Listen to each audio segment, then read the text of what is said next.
right, please introduce yourself, state your name and DOC number for the record. Christopher Francois, 1249. All right, Mr. Francois, my name is Brennan Kelsey. Along with me is Mr. Marabella and Mr. Freeman will be your panel. Explain the process to you. We'll read some information to the record, have a parole interview, ask you some questions. You can respond at the end. You can make a statement. We'll take a vote. You understand the process? Yes, sir. All right, Mr. Lancaster, would you like to introduce Mr. Lester?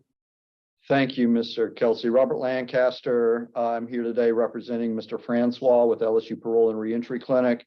With me today is Jacob Lester. He is a second-year student at the Law Center. He's worked with Mr. Francois in preparation for the hearing and worked on preparation of the packet that was submitted before the committee. Mr. Lester is a second-year student. He's not certified under Louisiana Supreme Court Rule 20. However, he is prepared to make a statement of support should the committee deem it appropriate. Great, thank you. We also have Carrie Myers here today, Christopher Francois Jr., Decorah Francois, and Mary Francois. So we look like we have a couple of you guys can make a statement. So Christopher Francois, DOC number 121249. Third class offender, parole eligibility date 6/7/2023, not eligible for good time. Full term date 6/6/2048, 45 years, second degree murder. Does that sound correct? Does that sound correct? Attempted second degree. Attempted second-degree murder. I apologize. Attempted second degree murder. I apologize. Yes, sir. Okay, would you answer Ms. Freeman, please? Okay, Mr. Francois, how old are you? 60. Okay, and how long have you been in jail on this charge? Almost 20 years. Okay. And what is your level of education? I went to the 11th grade and got my GED. Okay, did you get your GED in prison or before you came? I got my GED before I went in the military. Okay, how long did you stay in the military? About 6 years. Okay, and you had honorable discharge? Yes, sir. Okay, thank you for serving our country. We appreciate it. Thank you. Okay, Mr. Francois, I'm gonna tell you, I've read the whole report. And I've looked at it more than once and I got some notes written down. I want you to tell me what happened between you and Miss Biden. Well, me and Ms. Vita was dating, and I went to the store to pick up some money from her that I loaned her, but it didn't happen that way. So we got into a confrontation where I got out of hand and pulled out a gun and to scare her, and the gun went off, and I continued to hit her with the gun. Okay, is it kind of like you wanted to be boyfriend and girlfriend and she wasn't really up to that? Somewhat. Okay, and you did shoot her once behind the head, correct? It just kind of glancing blow. Yes, sir. Did you try to pull the trigger any more than that? No, sir. Did you threaten to kill her over the iPhone that you had bought her? I don't remember. I don't remember that, sir.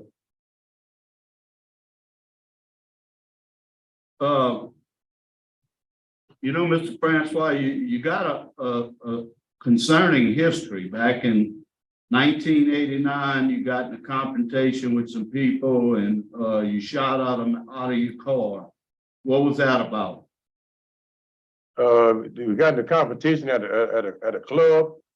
A cousin of mine was together with me, and we got in confrontation with several people, and we was outnumbered, so that's what So that was about, so we had some guns because we felt like we was outnumbered. So that's why we had the guns.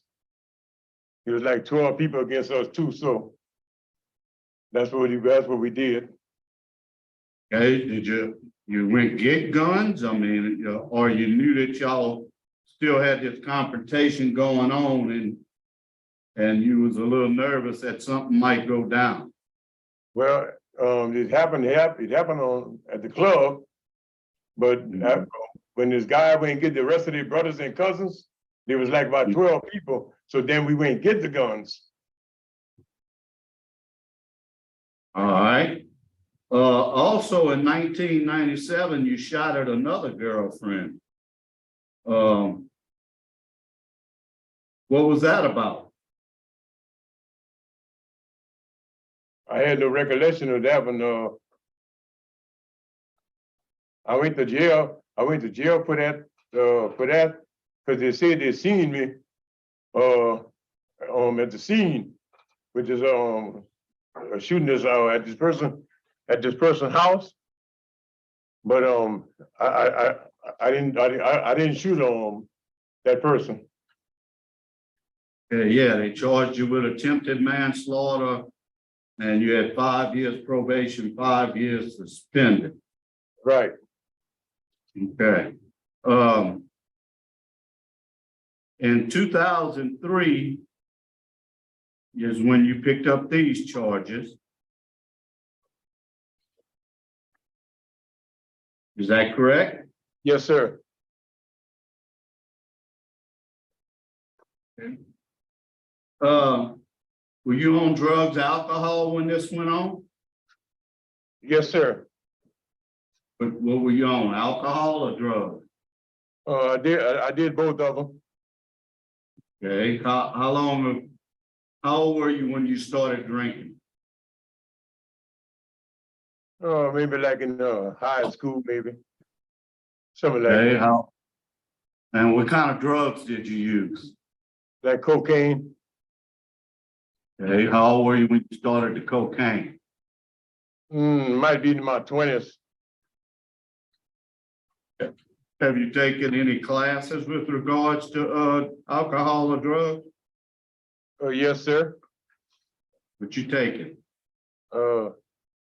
Substance abuse classes. All right, do you go to AA and NA? I went to AA and I didn't finish because I've been going through a lot of heart problems. I got a heart problem, and every time I get in a class, I never finish the class because I got to keep going to doctors and stuff. Okay, I see you went through Thinking for a Change. What you learned in Thinking for a Change? What I learned in Thinking for a Change, I learned how to think before I act, and because thinking controls your behavior. If I would have been thinking before I pulled these crimes off, I probably wouldn't have did it. Okay. What about victim awareness? What that taught you? How you think your victim felt? My victim felt, I think my victim felt real bad. I also learned in victim awareness that I heard it more than just the victim. I heard her family and friends, everybody. All right. You have opposition from the chief, the DA, your son Christopher Jr., and your brother Leonard and sister Mary. They're all unopposed. Where you planning on living and working if you get out? My sister has something set up for me in Houston, Texas, and she have a business that I can go work for her. Okay.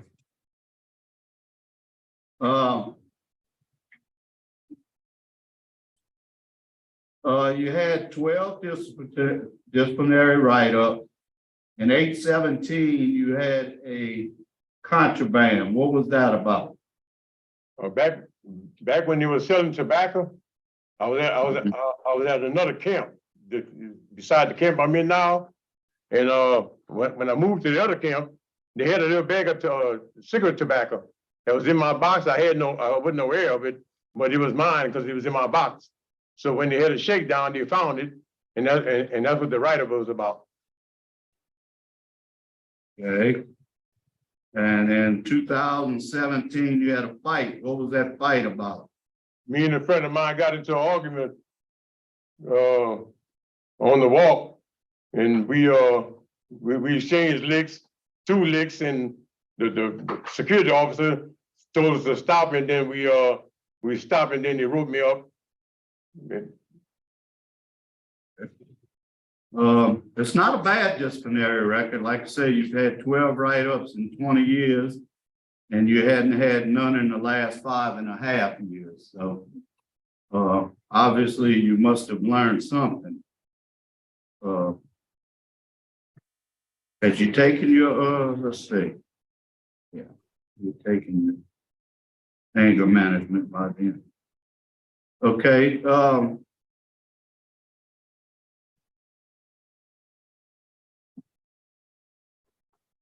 I see you got some medical conditions. What is your medical condition? Well, I got 9% heart failure, and I wear a pacemaker. I can't, I got problem breathing. Okay. I have no further questions, Mr. Chairman. All right. We're briefly from Mr. Christopher. All right. I just want to start by saying I am Chris Jr., son of Chris Francois Sr. Just to let you know, we do miss him and love him a lot. Over these almost 20 years in his rehabilitation, I did witness weekly positive, spoke with them all the time. We do have 3 grandkids that he's in their life, and he has been speaking with them on a weekly basis, staying motivating them, school, always talking good, always encouraging them. Again, my dad's always been good vibes this whole process. It hasn't been good on our side, of course, because we miss him. I miss him, of course. I do want to let you all know I will be supporting him 100%. Mentally, socially, financially, whatever needs to be done, I will be there. I am looking forward to him sharing times with his grandkids. He has 2 that he has saw and met. He has 1 he haven't only been speaking with him. He's now 4 years old. Again, I do look forward to him sharing moments with them, as well as sharing moments with me and him as a father and son. Again, I am here to stand that I have witnessed him share love, changed, be sentimental with us, let us know he's there for us. And again, we're there for him as well. All right, thank you. Thank you for your comments. Mr. Corey, you want to make a really brief statement? Yes, Okay, go ahead. I am Takoya Francois, Christopher Francois Sr.'s daughter-in-law. And I wanted to say that ever since I met him, he's always been kind-hearted, positive, encouraging. Our kids have a very good relationship with him, which is positive. He encouraged them. They look forward to speaking with him. They look forward to sharing their moments from school, extracurricular activities. We love him. We miss him. And the kids are just looking forward to having a physical relationship with him. And in every encounter with him, I believe that he has learned from his mistakes. And I'm just looking forward to having him in our lives in a physical sense, just not over the phone, but so our kids can have the same experience that they have with my parents and their grandmother. And we will support him 100%. We will be there for him in every step of the way. Thank you. Thank you. Thank you for your comments. Miss Mary Francois? Got you on mute.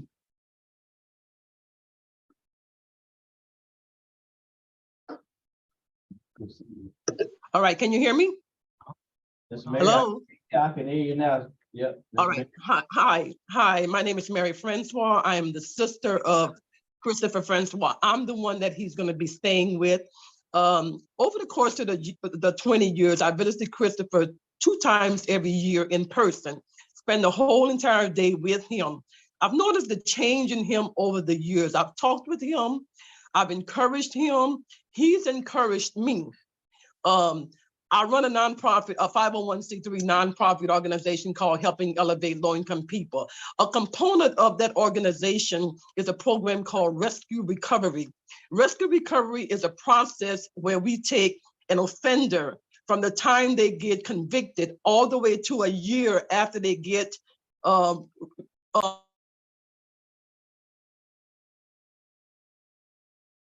we help them, we motivate them, we mentor them, and we put them through a 10-step program so that when they get out of prison, that they can realize what it is they have to do, stay on a straight and narrow path. We give them a place to stay. We follow them all the way through past their incarceration until a year after. Then we do a graduation with them so that they can know we're here for them. And then they become mentors of other people who are getting out of the prison. I will put Christopher through that program because he has inspired me and enlightened me. And I think that he's going to be wonderful with some of the other offenders. Yes, ma'am. Thank you so much. Thank you for your. Can I say one more thing, please? Can I say just one more thing, please? Yes. Okay. While he will be staying with me, he will be working in the nonprofit. He has a love for making furniture now. And one thing we have talked about is I want him to not only make furniture, but teach some of the other people who go through the program how to also be self-reliant, because one of the things that's hard we find is when they leave prison, it's hard to get employment. But if most of them can get self-employment, and Christopher does a wonderful job with the furniture. I go to the rodeo every year, twice a year, and it is wonderful. And he's going to really help motivate some of the other people who's gone through the program. So I'm going to 100% support him, put him through my program, give him a place to stay, make sure he stay on that straight and narrow path. He's older now. He's 60 years old now. Okay, thank you so much, sir.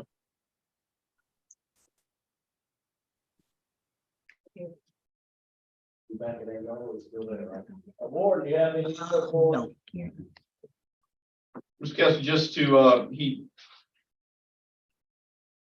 since August of 17, when he got that last write-up, he lost his status for a couple of months from August to November of 17. He got his Class 8 trustee status back, and since that time, we've not had any issues with him. All right, thank you. Thank you so much. Would you like to make a statement on your behalf? Sir, You want to make a statement, Mr. Francois? Would you like to make a statement on your behalf? yes, Go ahead. yes, sir. I would like to thank the parole board for having me on the board. And I assure you that I learned a whole lot from the classes I've taken in the 20 years I've been over here, how not to do the wrong thing. Besides, the things I did that was wrong, I do accept my responsibility for them. Not that I meant to do them, but I did them. And I just want to thank y'all for having me on the board. All right, thank you. Thank you for coming out. Mr. Lester, would you like to wrap up? They asked me to go. Yes.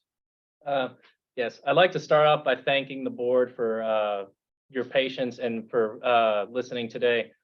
I want to start off by going over some concerns with Mr. Francois' past history. I know he does have his past actions and he does seem to have a pattern of behavior, but I like to focus on what he has now that he didn't have at those points. For starters, he's been able to receive programming while in his 20-year stay here. The programming that's helped him to address the root causes of him to keep repeating these mistakes.